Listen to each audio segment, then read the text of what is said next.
pag-uusapan natin kung paano nga ba talaga maging isang Canadian registered nurse.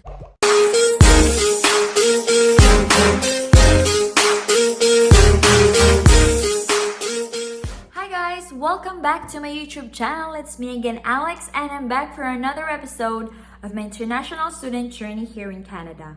So for today's video, gusto kong i-share sa inyo guys kung paano ako naging isang Canadian registered nurse. Ang daming nagtatanong sa akin kung ano ba yung steps or ano ba yung requirements para maging isang officially Canadian registered nurse. And yan yung pag-uusapan natin. For anything else, pa-like naman dyan and pa-subscribe naman dyan mga kamags. Kasi I'll be uploading videos about how I become permanent resident of Canada as well. But as of today, pag-uusapan natin kung paano nga ba talaga maging isang Canadian registered nurse. So without further ado, let's get started. So first step, you have to open an account for NNAS. Alam kong lahat familiar na nitong NNAS. Ano pa talaga tong NNAS? Tsaka ano pa talaga yung ambag niya sa buhay natin, sa career natin dito sa Canada. So first, let's define what is NNAS. NNAS stands for National Nursing Assessment Service. So, ano nga pang ginagawa ng NNAS? At bakit ba kailangan natin siya? Actually, si NNAS po, may tatlong roles po siya para sa atin, para sa career natin dito sa Canada. First, siya po yung mag-verify ng mga credentials natin. So, i-verify niya po yung education background natin, yung mga license natin, at saka yung mga safe practice natin, yung mga experience natin sa Pilipinas, or even experiences natin sa abroad na sinabit natin sa kanila.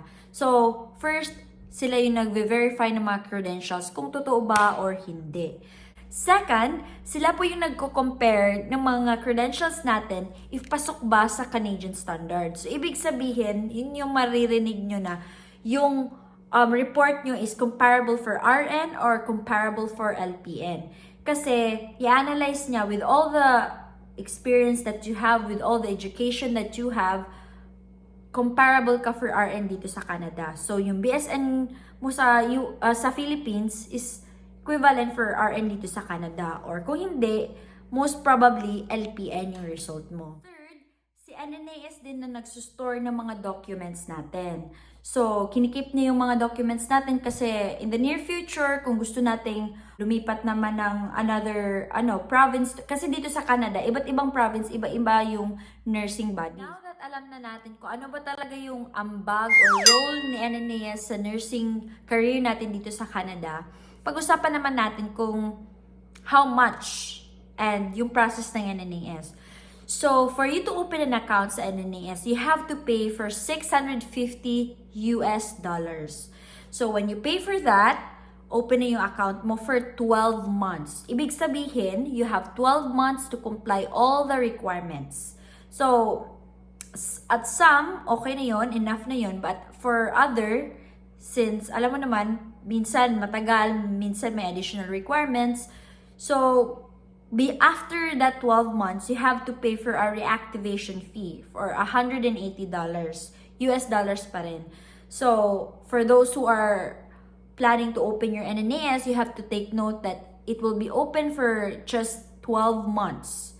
And then, if hindi nyo pa na-comply yan, you have to pay another $180 for reactivation fee.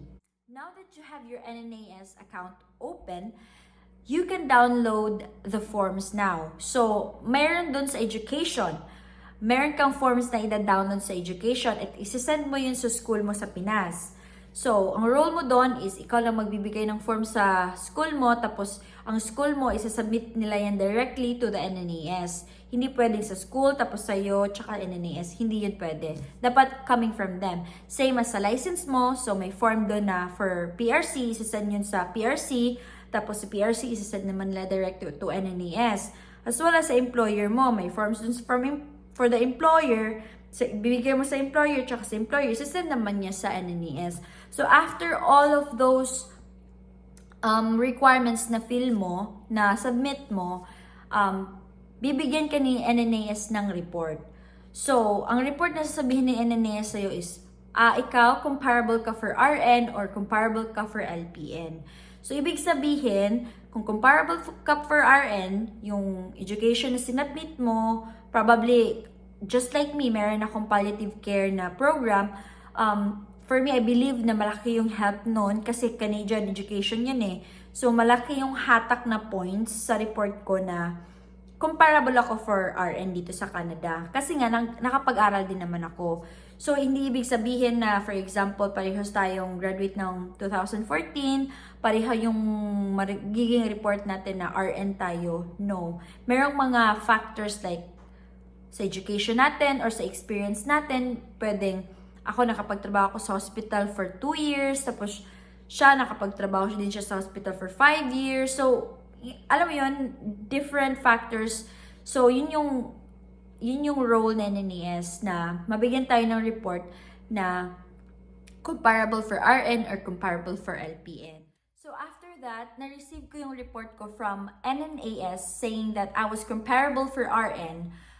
Next step is, I officially registered sa nursing body ng CNO. So, CNO stands for College of Nurses of Ontario. So, yung file ko sa NNAS, sinabit ni NNAS sa College of Ontario saying that I am comparable for RN.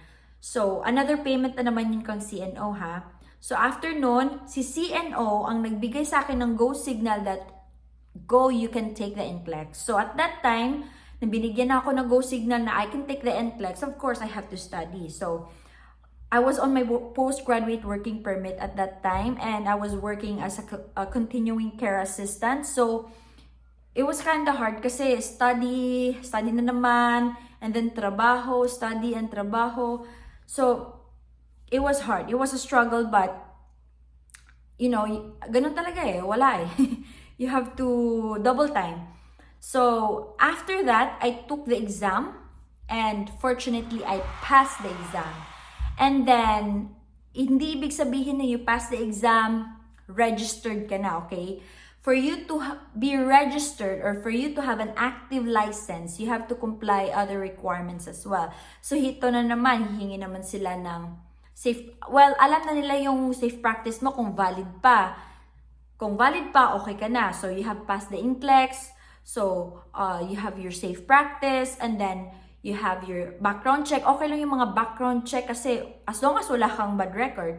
So, other things like English proficiency. So, here comes the English proficiency. Ang nangyari sa akin, since pwedeng ma-waive yung English proficiency ko, ang ginawa ko, meron din silang rules na you can submit forms to your employer. So, ang ginawa ko, dinownload ko yung forms for English proficiency from CNO website, sinend ko yun sa employer ko, tsaka supporting papers na I'm proficient in speaking English kasi of course nagtatrabaho na tayo dito sa Canada, so actually we're communicating English, we're using English as our language. So parang supporting papers lang na yes, Alexis is working here and she's proficient in reading, writing, listening. So meron din akong letter from my supervisors like nurses, mga registered nurses na saying na mag-letter sila to CNO na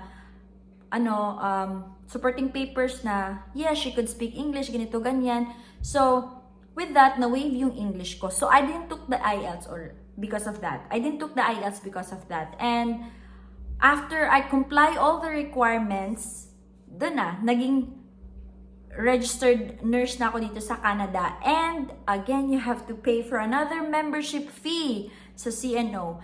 And after you pay for that, I think it cost 360 Canadian dollars. After completing all the requirements ha, pwede ka na mag-register, and then there you go. You have your active license as a Canadian registered nurse. So, with all those journeys, with all those requirements, it's gonna take long. Aside from, first step talaga is NNAS, and then after NNAS, you register to a nursing body, which is in my case, a CNO, and si CNO, nag-go signal for NCLEX, so I was preparing for my NCLEX, and then after I passed my NCLEX, I have to work on how to waive my English proficiency, and then after I waive my English proficiency,